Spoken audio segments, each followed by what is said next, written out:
Hello friends, today we are going to discuss subjective response of human to sound with respect to frequency and sound pressure.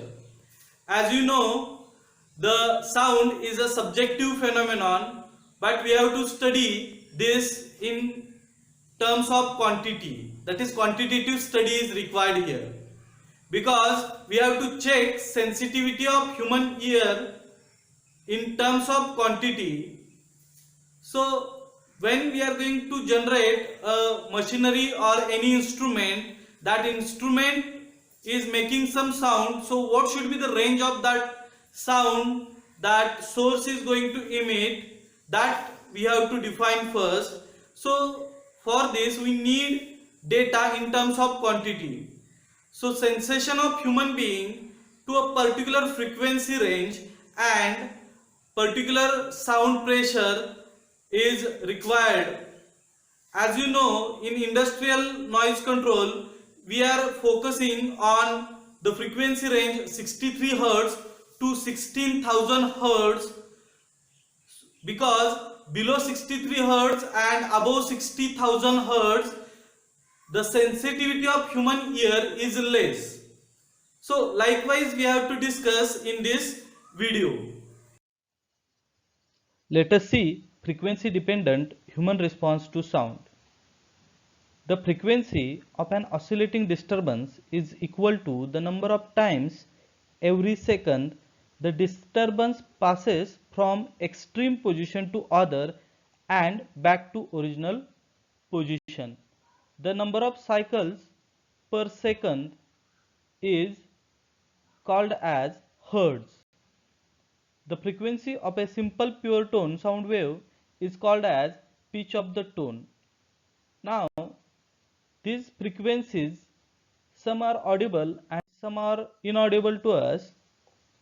So, the frequencies above 20 kilohertz are inaudible to human being and it is called as ultrasonic sound, and a frequency of sound which is less than 20 hertz is called as infrasonic sound.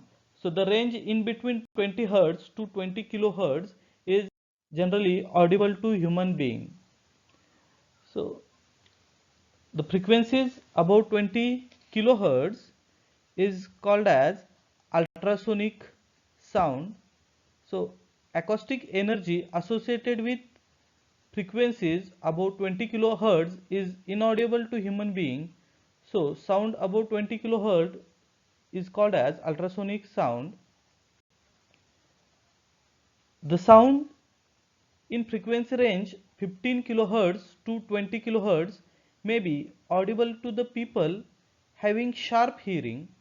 For older people, generally it is not audible. So there are some examples of sources which emits ultrasonic sound in addition to the audible sound. That is, these sound generate various combination of frequencies. Some of them are audible and most of them are ultrasonic sound waves.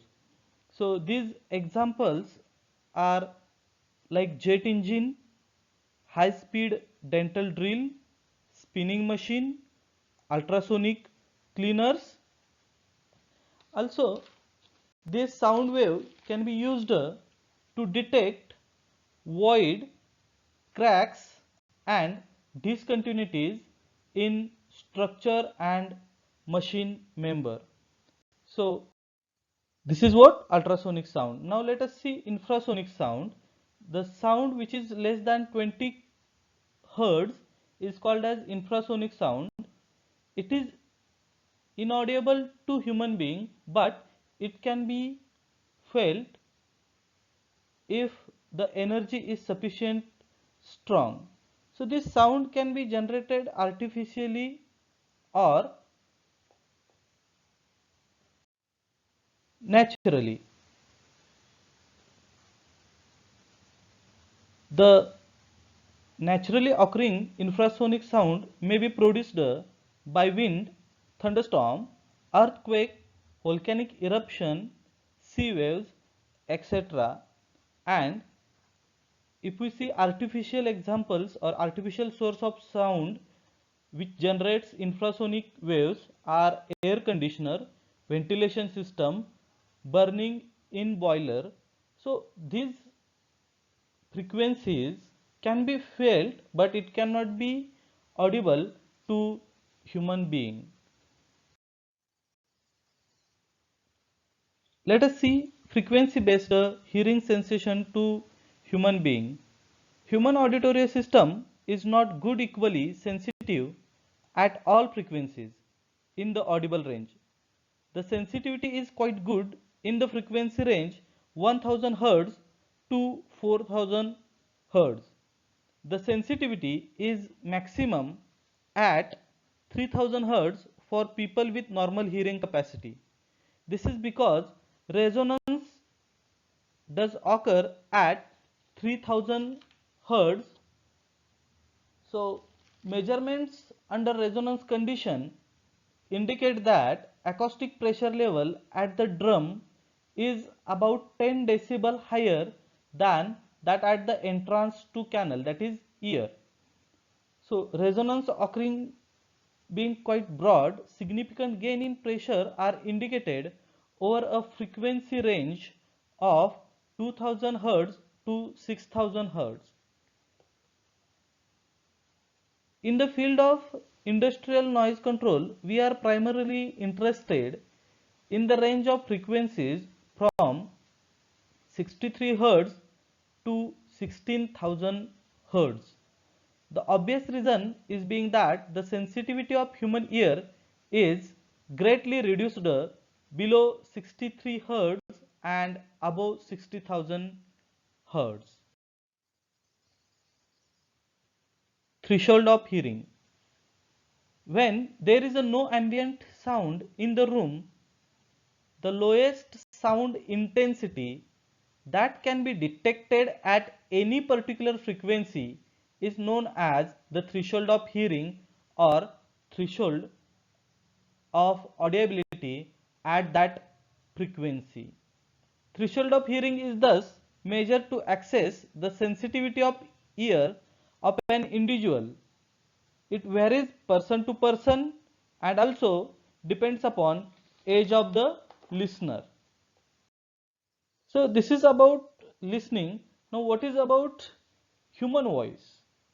Human voice spread over a frequency range of 80 Hz to 8000 Hz.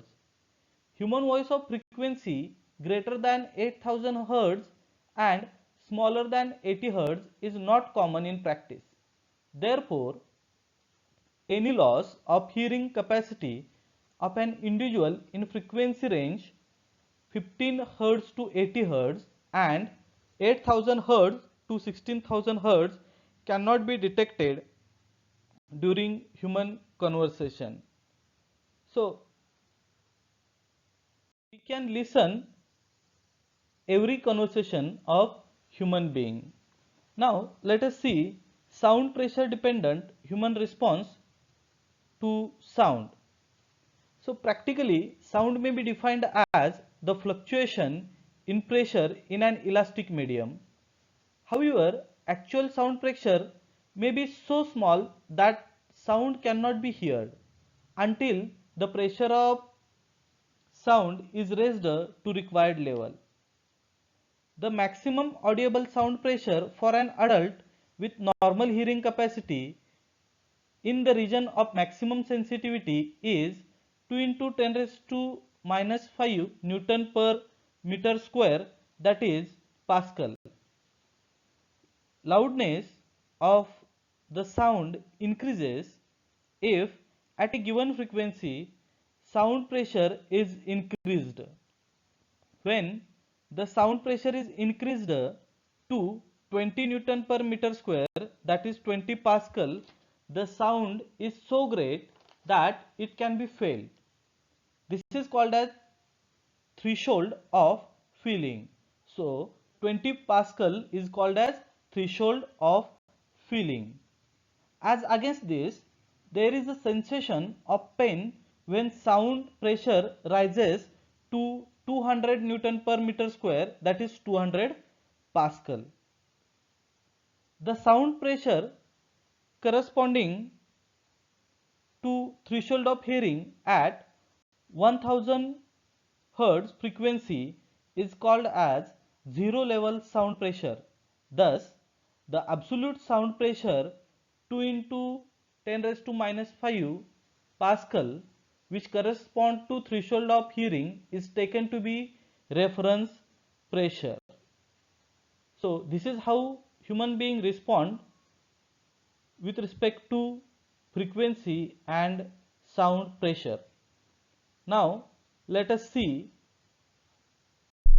Just listen